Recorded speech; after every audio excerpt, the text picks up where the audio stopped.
be the easiest question I'm going to ask you all day. Your name and the correct spelling of it. Oh, okay. Okay, go ahead. Okay. My name is Claire Bigbie. It's Claire Bigbie. And is that your maiden name or your married name? That's my married name. And what's your maiden name? My maiden name is Condi, Condie. And where and when were you born? In Seattle, What year and day? 1921, And the date? January 21st. Oh, okay. So you're a Washingtonian for forever. I was for a very short while, and then my father worked for Carnation Company, and we moved to Portland through grammar school and first year of high school. Oh, And wow. then we moved to Queen Anne. My father was brought back to where the headquarters of the Carnation was, and so I fell in love with Queen Anne.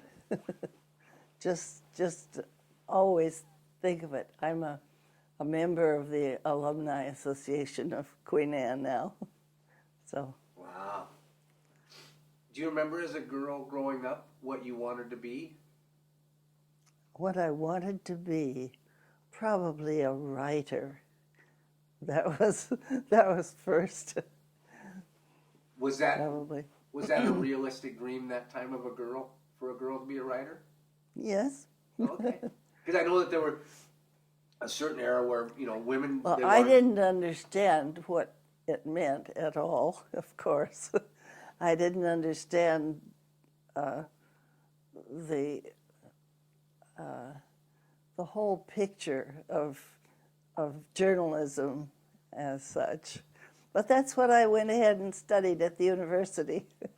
So they decided on a special course for me at the University of Washington in journalism. So they had journalism, but they didn't have the kind of things that I needed, and so they made a mishmash of everything, and I took courses from all the different categories, including fabrics. Wow. To write about women's fabric things, clothing. Do you remember where you were when Pearl Harbor happened? Oh, yes. I was in Southern California at home on a Sunday, and the next day went out to Berkeley to the school I was going to at the time, which was Armstrong College of Business. And we had usually a lot of happy laughing in the ladies' lounge and among the Japanese girls there. And that morning, it was like a tomb. It was so quiet. It was sad, very sad. And of course, we didn't know what horrible mistakes we'd make and how some things would work out for us and some wouldn't. No, but we had no idea of how the big picture was. And you were just a young girl going to college at that Yes, time? I was. So when did you decide to join the service?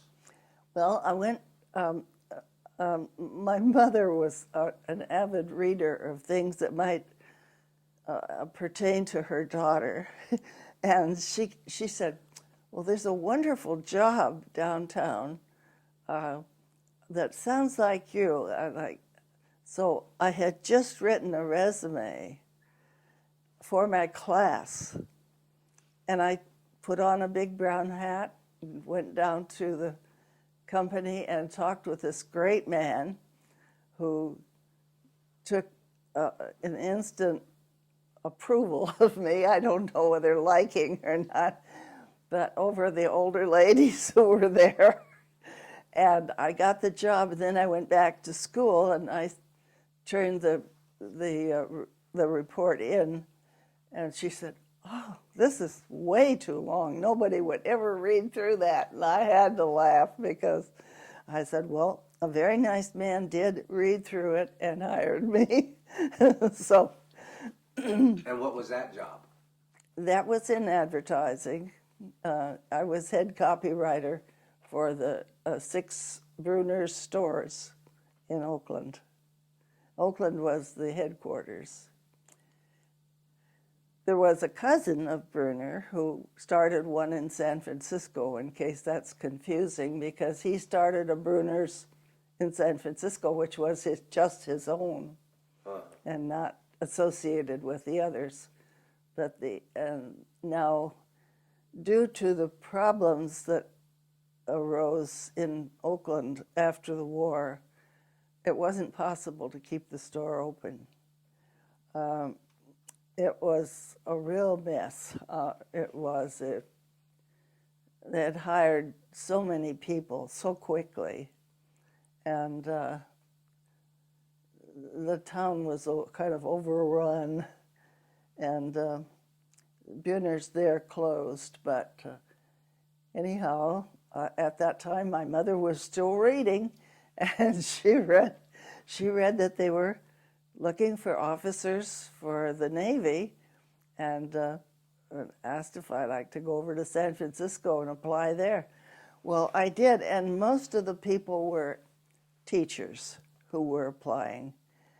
They were a little different category in interests and everything. Maybe a little more shy, reluctant to do various things. And so I was accepted, but we had to wait for Eleanor. Not only Eleanor, but the young lady whose brothers, you may have heard, died. Four brothers died all in the service, and this young girl was the baby sister. And so they were waiting for her to come. They were going to make a wave out of her temporarily for purposes of advertising, public relations. And she was a dear girl. So when she and Eleanor came, then I was sworn in, waited in the meantime in my current job. So did you get to see Eleanor? Oh yes, I was very delighted. My father, he was a Republican, and he didn't know what Franklin would do for him. He wasn't on Franklin's side until Social Security started rolling in. And, well, he can't have been that bad. But Eleanor was so highly thought of everywhere I went. When I did go, when I was settled in a job out 3 states out of St. Louis, in all 3 of those states, she was really admired. She did her homework, for one thing. She was very particular, and she knew everybody's name. When she was introduced to them, she knew about them. What about them? She could bring up a subject to discuss with them. And she was quite a lady. Wow. So when you joined because you joined the Navy, right? Waves. Was that a patriotic, or was it? Oh, I'd been a lover of the Navy all my life. Just before I left Seattle at the age of 5.5, excuse me, the fleet came in to San Francisco at the White Fleet. It was so beautiful, and I was so impressed. And of course, my daddy was in the Navy, and he never got off the University of Washington campus. He was studying out there in the Navy, and the war was over before he was sent off the campus. So. Now, being a conservative Republican, your father, what did he think about his little girl joining the Navy? Oh, she'll never make it. That sort of thing. Oh, what is she trying to do? You know, she didn't know our multiplication tables. You know. So did they put you through some form of boot camp training? Oh yes, 2 months. 2 months of boot camp. Oh yes. And what was that like? It was different. It was very hot in the area, and had storms every night, and the rain would pour down, and we'd get all dressed in havelocks and raincoats over wool suits, or wool raincoats over wool suits, and get out in the street when the sun came out. And the girls from Smith College, who were going there for the summer, were standing on the side looking at these monsters. People who could stand that. They had shorts on. You know, they were used to that weather, for one thing, and of course I was not at all. I've been in Oregon, Washington, and California, but never had seen storms like they had in that area. So. And what were they training you to do? Just basic training. I think slimmed down a lot, maybe. Just get used to the military life, and of course we had to learn all the aircraft, which I never saw again. But you know, all the Navy stories, all the Navy things, and we lived at the hotel in double-decker bunks, and we ate strange food like blueberry muffins. I'd never heard of that, you know, and in spite of having lived in Portland, where berries are very famous, we just didn't have a lot of the things that they had. So you were put up, you weren't in barracks, you were actually We put were up actually at that hotel that I showed you the picture of. big white pillars. It's beautiful. Only they just, you know, took everything out of the upper rooms, but all the lower rooms were left alike. They were a treat to go through historically. And out in the back, they had a collection of old implements for farming and things like that. What, when you were training, you never ever had the fear that you were going to be sent to act, over to a military zone, correct? No, there was no such thing. No, the women all had to stay here. Actually, as it turned out, the last year of the war, a few special girls went to Hawaii, but they were just a few, and specially trained for the work they did. So, but no, I didn't think I would. After recruiting in the 3 states I was in kind of slowly died out, most of the girls had to stay on the farm and work because the men were gone. And so then I was sent to San Francisco, and I really lucked out on that.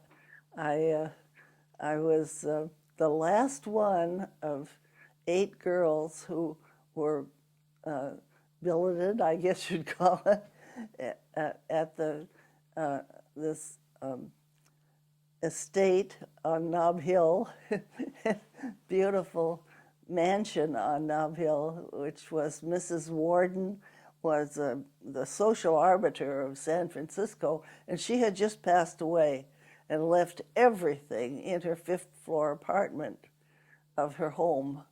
Her daughter lived on the second floor with her husband. The next floor, I think, was his train set. And we had everything left, including silver punch bowls and books and records and the view of the city, just like the Mark Hopkins had. It was just a block from, it was across the street from the Grace Cathedral. And it's been taken down now, unfortunately, at 1155 California. So military life wasn't too bad for you. No, it was pretty good. What was your job once you? I went from recruiting and doing public relations. I had learned radio. I had a lot of nice help learning radio techniques, and that was wonderful fun for me. And I did speaking tours. So when I went to San Francisco, it was a whole new life. I was in Air Sea Rescue, and board duty officer, and it was just a whole other thing. We had a wonderful captain. He was a gentleman, and he really did a good job of handling a group of people who were from the various military groups. He had some Army and some Navy and women and men who didn't think women should be in the service. Was that common? No, that was one old chief. He went across the bay just before this facility he went to blew up, and we kind of hoped that he went with it.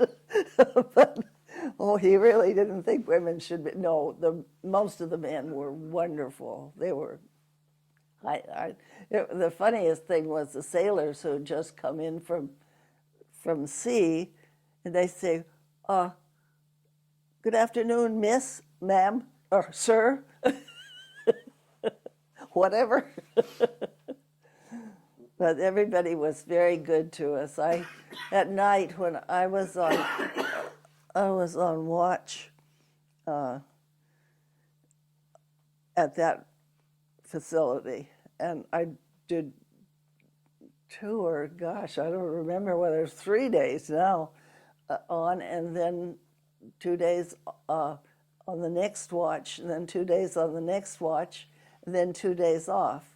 And at that time, I would take the transportation across the bay to my home and sleep and eat for 2 days and visit with my mother. So it was extremely interesting that we were in a secret room, completely closed off, boarded room, and we kept track not only of our responsibility, which was halfway to Hawaii, but we kept track of all of the Pacific Ocean. Well, I would say to my husband later on, who was down in the Pacific, "I know right where you were. You were at Funafuti." "Oh, I wasn't anywhere near there." But that's the way the communications were. They were terrible. And it's a wonder we could save anybody. But if anything went wrong between San Francisco or the coast and halfway to Hawaii, that was our responsibility to see that it got taken care of. Let me pause for just a second. I got a little tickle in my. So when you said you were trained in radio, you were doing radio operations, contact with ships and planes and that type of radio, or? I personally didn't do anything but reports. I don't actually know how they contacted the ships, but that was not my bailiwick. So they gave you information that you then. I just passed the information, yes. Right. We had well, the usual huge thing showing all the ships in the Pacific on the wall.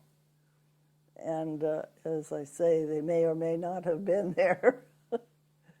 Which is interesting because you, like you said, you were kind of in a secret room. Mm-hmm. You actually had a lot of value, whether you knew it or not. You had a lot of valuable knowledge.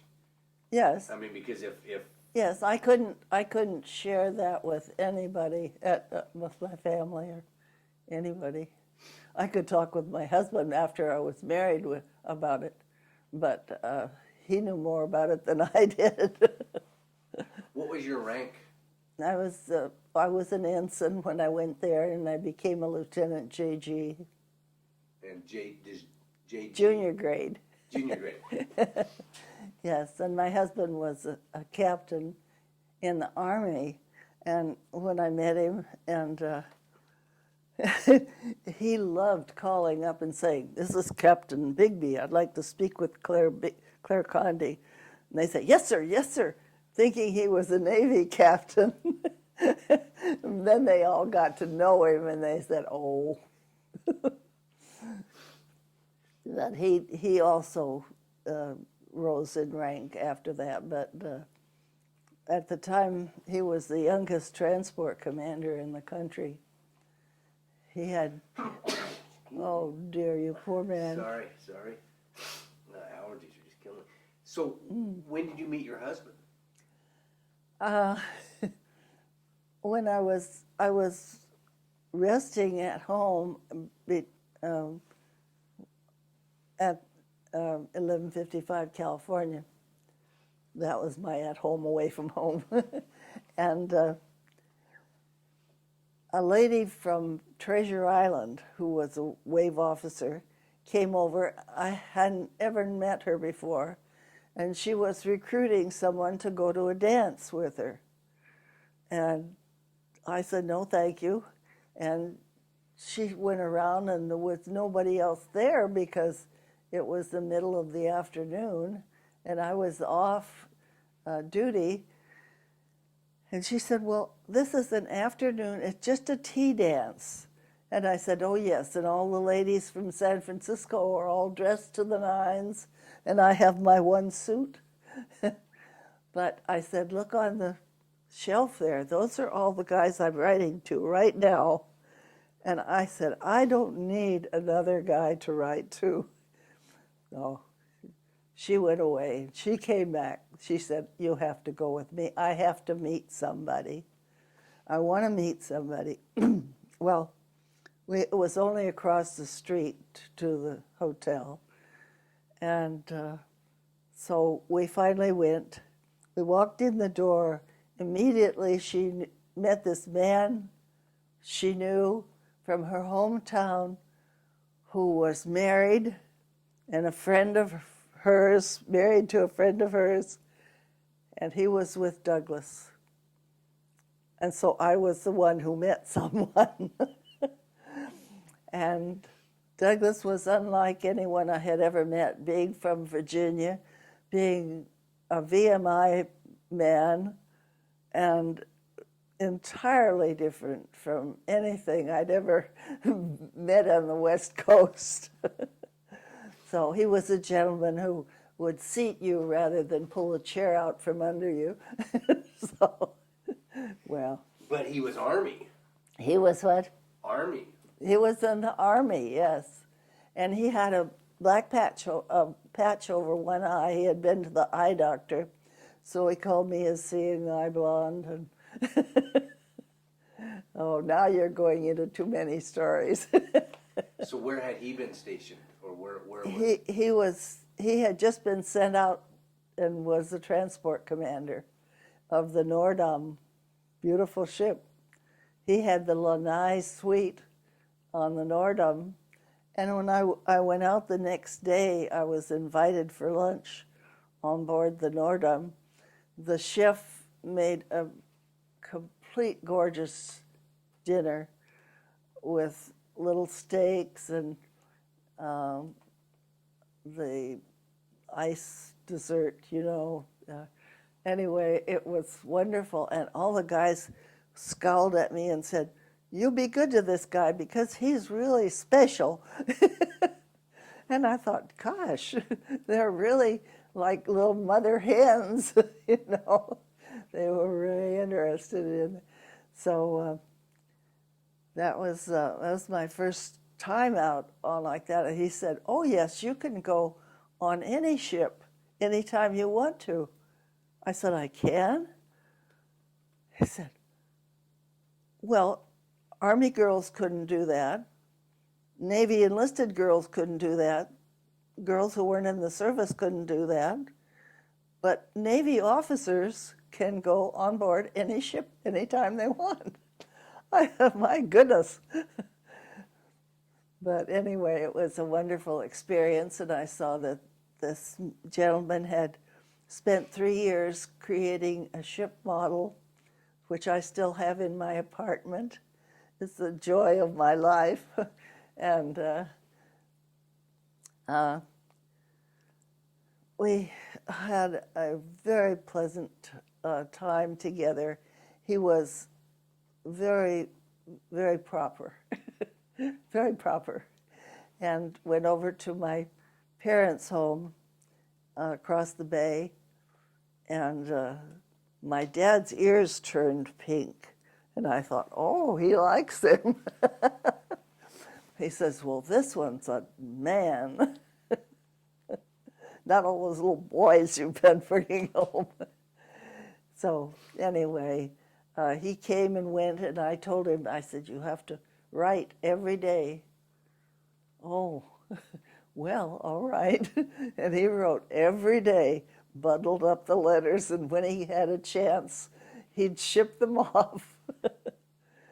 But And you being in your job that you had, whether it was accurate information or not, right, thought you were able to keep track of where. yes. And I could not tell anybody when he was coming or going. So especially coming and going, that because we did have enemy ships just offshore, and one got in one of the bays, as you know by now. Everybody knows. Like, they did make some headway getting in a little bit, but we had about 4 or 5 officers around San Francisco, which all did exactly the same thing in a different way.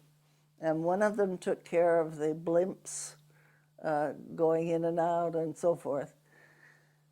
And in the bay, we had the nets and the net tenders, and it was really quite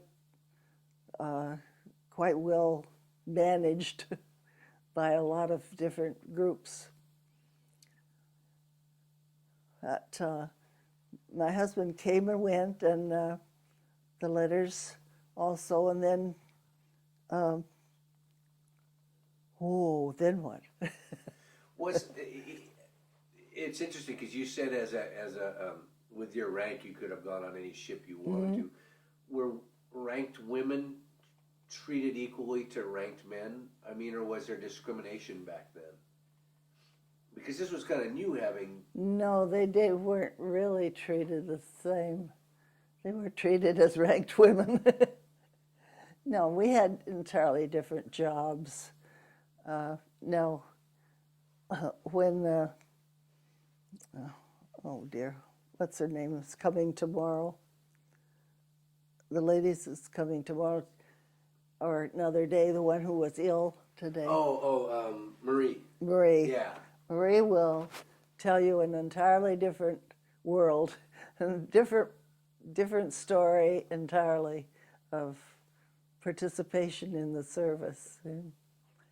But I remember one day I got a telegraph across my desk saying that my brother-in-law, that was the only family I had. I was an only child, and I had acquired this wonderful Navy brother-in-law, and he was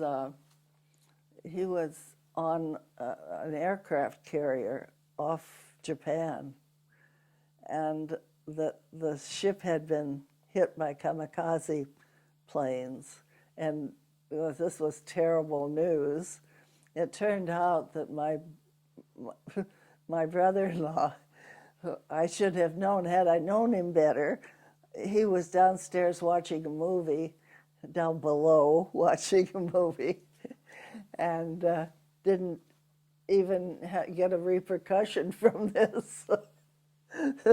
It took out the superstructure of the plane, of the ship, and it was quite a serious thing, but he wasn't injured in it, and we were glad to later on to get that news.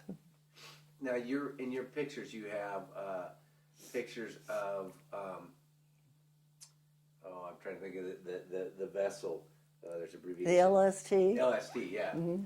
How were you associated with the LST? Well, Evansville, Indiana is a small town. I understand it's changed a lot now.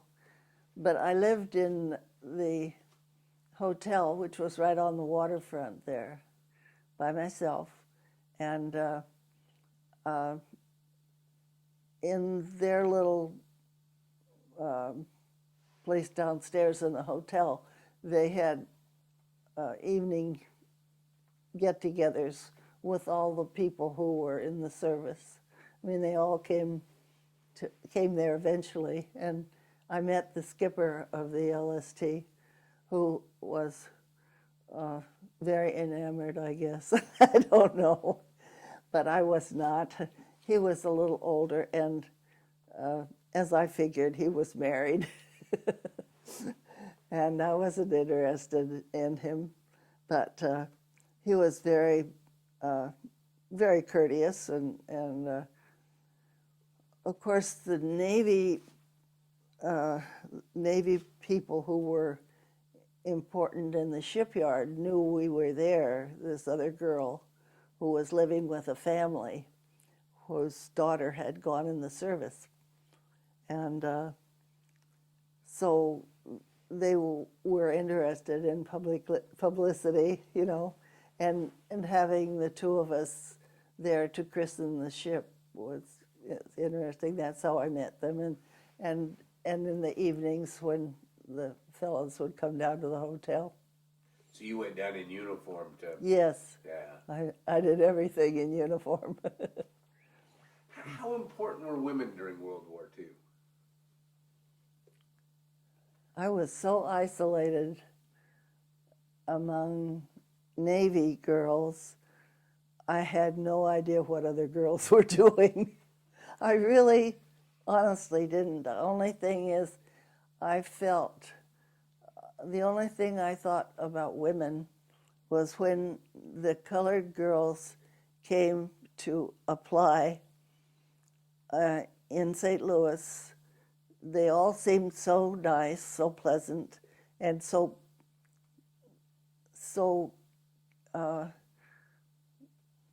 there's a word that I'm missing, reluctant to put themselves forward, and I was sorry that I had to tell them that there was no place for them in the service, because I realized that I would have to share a hotel suite with them, various things like that, but only. But it was very hard to tell them that there was nothing that I could do to give them any hope for this at all. That was tough. And of course, I felt the same about the Japanese people who had to put up with what they did. It was hard. People were making decisions for us, whether we liked it or not. And they even told us in the waves, not everybody maybe would go along with it, but I was trying very hard, and they told us we couldn't vote during the war. And they said, we just don't want you taking sides with anybody. So that was hard too. But I was so busy that I didn't have time. If I had time, I'd sleep.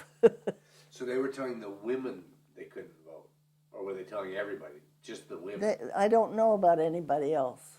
Just the women. These are the only ones I know for a fact. And I didn't discuss it with any men. And with the young African American women coming to apply, did you get instructions from up above that said, don't let them in, or was just from my office. My captain in St. Louis was a shoe salesman prior to being in the service, and he was not my idea of the complete naval officer. So he was somebody that probably never ended up overseas? No, I don't think he did. I don't think he did. Was he older? No, he became engaged to an enlisted wave. That's almost melted. He was thinking about getting married. But he encouraged me to accept people I didn't accept, and we didn't see eye to eye on that. I said, well, it had to be somebody I would share a facility with. As when we went to this one little town, I had $5 I had $7, and my enlisted girl had $3 a night she could spend. So we put the two together, and I got a suite of rooms, 2 separate bedrooms with a bath in between, and we worked it out, sharing it that way, because I thought she certainly didn't deserve to go someplace for $3, when she could have a perfectly good room. So I thought, that's my job, talking people into things. So I talked them into that, and that worked out very well. And that was part of what you did, wasn't it? Recruit other waves? I just did speeches and did the recruiting, yes. That's all I did. Was there a patriotic feeling to what you were doing? Well, of course there was. There was a patriotic feeling all over the country right then. Everybody was bulging with it, It was a really wonderful feeling. Everybody tried so hard to make everything right, to make it comfortable for the girls in New York. When I was visiting there, while I was in training school, they had special rooms in the hotels set aside with all the cosmetics you could dream of and anything lovely. And you just helped yourself to this. And if you wanted to go any place, there was a 5-cent cab fare, but they wouldn't always charge you, I mean, everybody tried so hard to make the country what it should be, And they didn't charge you because you were in uniform? No. Yeah. Mm-hmm. No. Because I knew the men got that. I heard that a lot of times. Mm-hmm. If you were on a train or they went to get a meal, people would buy their meal. So the women got the same respect. Yes. And I told you I was invited out for dinner by total strangers. But everybody was so good to us. And in San Francisco, when I walked from Nob Hill down to Market Street, that was a little hike. And I had to go in the middle of the night at first. And I just carried a rolled up newspaper, and I never had to use it on anybody. Everybody was so good. Just really, really, everybody was right on top with the war. I don't know. They're good to one another. Did World War II open doors for you?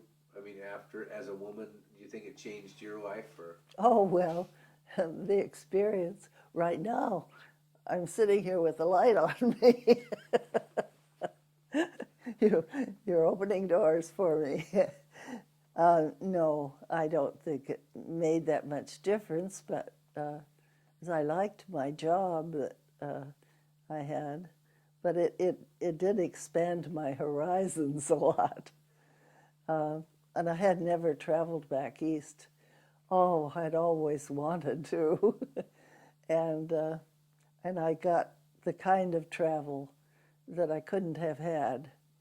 I mean, who would have gone to Evansville, Indiana? No, I went out one night, and the riverboat was leaving, and everybody was going to go dancing. And I didn't have a date or anything, so I went on board, and they said, well, the captain wants you to come up with him and sit with him. I said, oh, how nice. And so I went up with the captain, and he told me all about the river. It was just wonderful. So that was something that I never could have had otherwise. So there were many instances of that. And I met a lot of wonderful people who never will be forgotten. It's interesting how in the tragedy of war, there's also a silver lining. Oh, there is. It's very definitely true. But this one that we're having now, I can't find the silver lining. Yeah. I can't find it at all. It's opening up such a big can of worms. So that's my opinion. What did you do when you got out of the Navy? When I got out of the Navy, I got out because my husband had gotten out of the service, and they made a ruling that if your husband, I got married while I was in the service against my better judgment, but he said now or never, you know.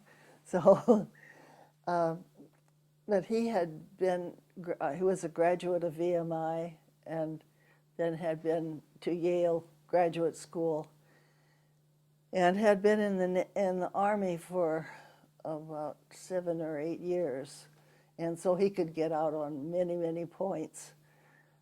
He decided to do so, although we went out to Angel Island where they offered him a job in charge of one part of Angel Island where they had Italian prisoners who were doing very well out there, eating steak and saying hi, you know. But anyway, he decided to get out, and so that they made a ruling that if you were married to someone who was getting out of the service, then you could get out with a good report. So I did that, and then I was house hunting, and that was not an easy task. The men's facilities were all taken up. There was nothing from the Army, but the Navy had a brand new apartment out near the beach in San Francisco, which was just completing, and I got that.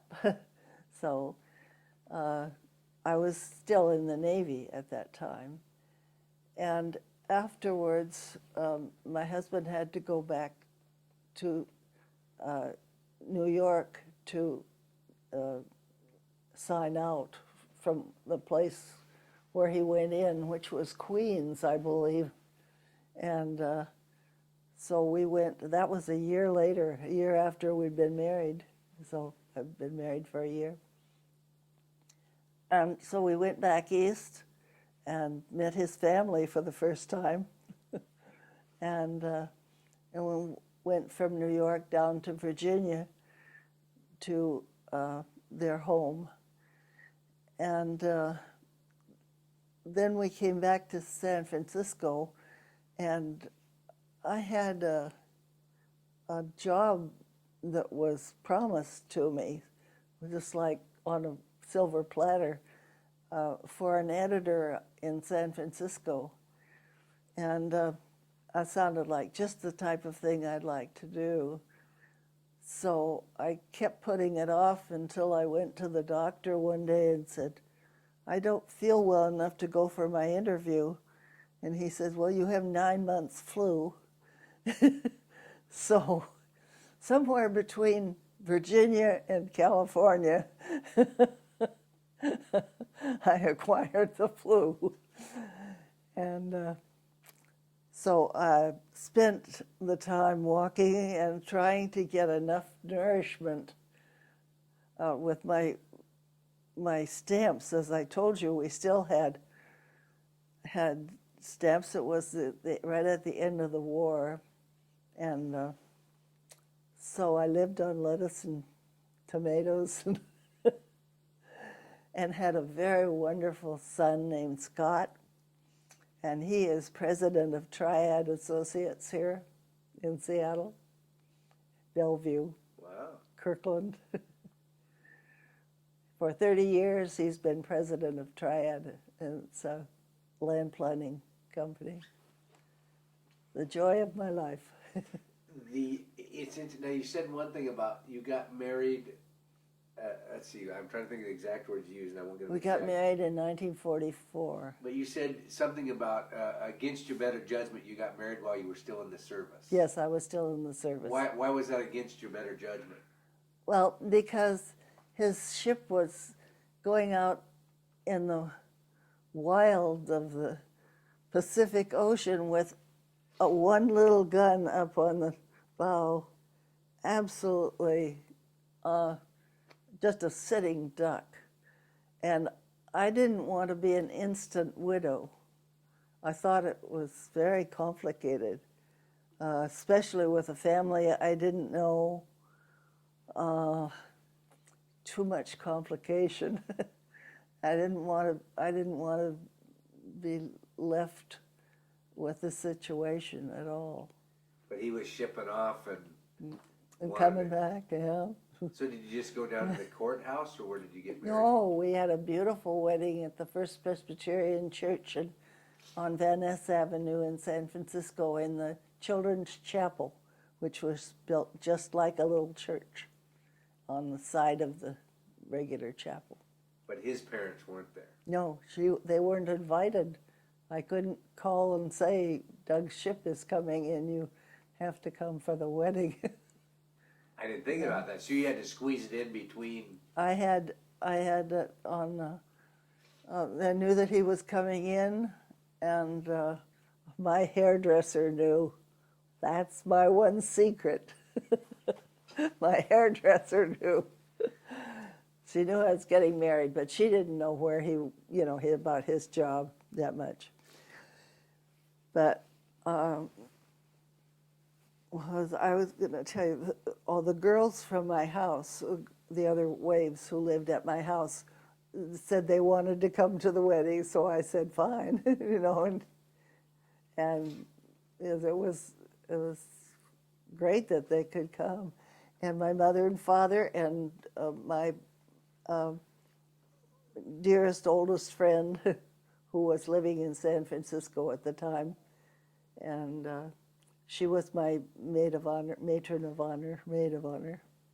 and a fellow he knew, and a fellow Doug knew, and that's it. That was, but we went down to Podesta and Baldaki and San Francisco and ordered the flowers for the church and flowers for me, and it was very nice. And then my daddy took us all to breakfast, and then we went home to Oakland and changed clothes, and I wore my white uniform. My husband didn't have dress clothes, so he just wore his regular uniform. But I wore my white uniform, which was out of character for that time. It was in October. And we took his little car, and all the gas coupons that people had given us, everybody was so generous to give us enough to get to Carmel. And we went down and stayed at the old Del Monte Lodge, and we had the room Betty Davis had. So it was very elegant. And we had a lovely, lovely time. They came back and stayed at the Sir Francis Drake for a couple of nights. At any hotel, you could get 2 nights only. And then we went across to the, oh dear, I'm out of brain. That's all right. As I said, it was a long time ago. We went across to the other hotel and spent 2 nights, and I still have the key from there. And they're still looking for it. Did Probably. You, when you discussed getting married, did you discuss at all the possibility that, hey, you're going off on this little tin can with one gun, or did you just... Oh, yes, I did. And so he just made out a lot of papers and said, this will take care of you. And I said, well, it really doesn't, But women don't win.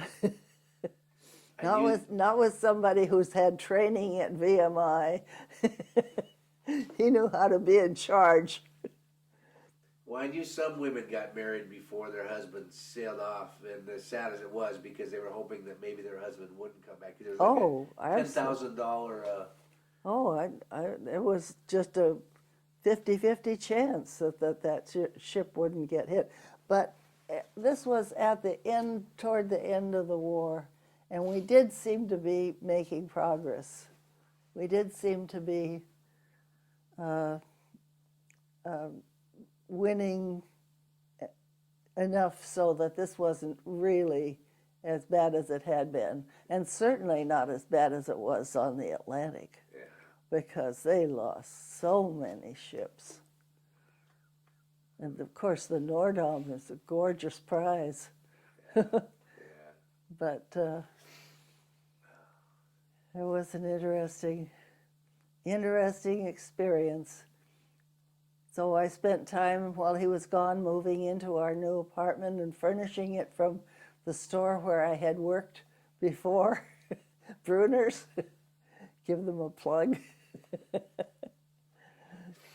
Well, thank you very much. You're welcome.